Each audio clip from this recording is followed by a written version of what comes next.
Sabarkantha police વિભાગ દ્વારા સ્વચ્છતા હી સેવા અંતર્ગત સફાઈ અભિયાન હાથ ધરવામાં આવ્યું.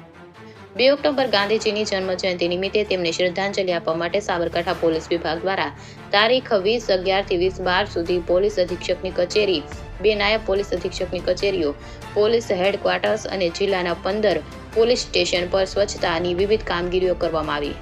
સાબરકાંઠા જિલ્લામાં વિવિધ પોલીસ સ્ટેશનો દ્વારા પકડાયેલ દારૂ અને વાહનો તથા તમામ કર્મચારીઓમાં સાફ સફાઈ, રંગરોગ, જૂની ફાઇલોનો નિકાલ અને નવીન ફાઇલોનું વ્યવસ્થિત રીતે આયોજન કરવામાં આવ્યું હતું.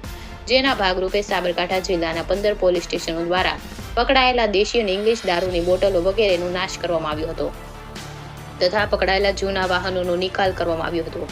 જિલ્લાના નાગરિકોને પોલીસ સાથે સંપર્કમાં સરળતા પડી રહે તે માટે જિલ્લાની તમામ પોલીસ કચેરીઓ ખાતે લેન્ડલાઇન નંબર ઉપરાંત દરેક કચેરી, થાણા અધિકારી અને પીએસઓને મોબાઈલ નંબર આપવામાં આવ્યા હતા.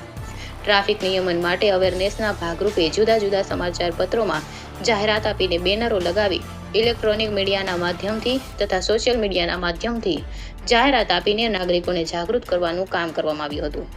નાગરિકોની સરળતા પડી રહે તે માટે જિલ્લામાં જુદી જુદી જગ્યાએ હેલ્પલાઇન નંબર મૂકવામાં આવ્યા હતા. બીજું, જિલ્લાના નાગરિકોને પાસપોર્ટની સરળતા માટે પોલીસ સ્ટેશન બોલાવ્યા વગર ફક્ત ગુનાહિત ઇતિહાસ જાણીને જલ્દીથી પાસપોર્ટ મળે તે માટે સગવડ કરવામાં આવી હતી.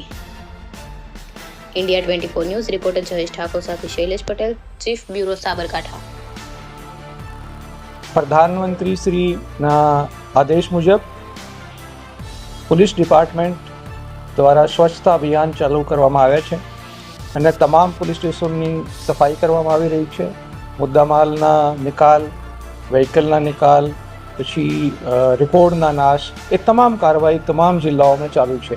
અને આજે અમે હિંમતનગર પોલીસ સ્ટેશનની વિઝિટ લીધી છે અને હિંમતનગર પોલીસ સ્ટેશનમાં પણ 3 કરોડ જેટલા મુદ્દામાલના નિકાલ કરવામાં આવે છે. વાહનોમાં બી 400 જેટલા વાહનોના હરાજી કરવામાં આવી છે, જેમાં 32 લાખ જેટલા એ નાણાં આપ્યા છે. એને સાથે સાથે આપ જોયું કે તમામ કચેરીની તમામ જે શાખાઓ છે, તમામ ઓફિસ છે, એ તમામ સફાઈ કરવામાં આવી છે. તેની સાથે સાથે આપણે જે ડિજિટલ યુગમાં પ્રવેશ કર્યા છે, તો પોલીસ સ્માર્ટ ટેકનોલોજીનો ઉપયોગ કરીને એના ફાયદા નાગરિકોને થાય એવા ઇનિશિયેટિવ લીધા છે.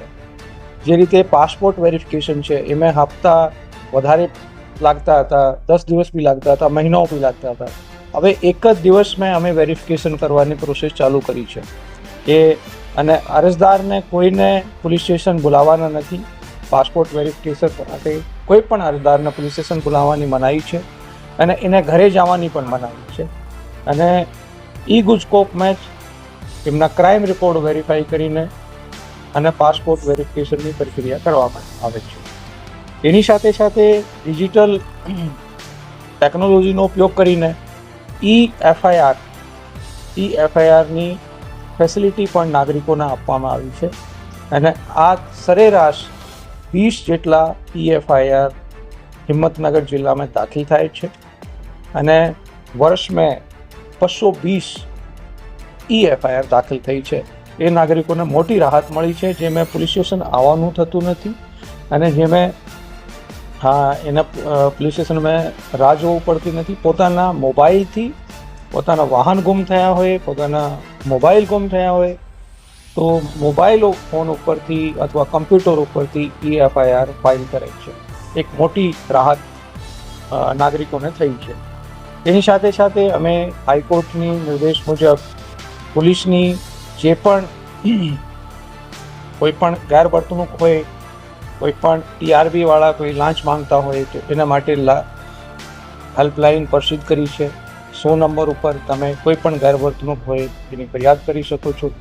અને કોઈ પણ ટીઆરબી વાળા લાંચ માંગતા હોય તો એને 1064 1064 ઉપર કોઈ પણ નાગરિક ફરિયાદ લખાવી શકે છે અને એના ઉપર કડક કાર્યવાહી કરવામાં આવશે.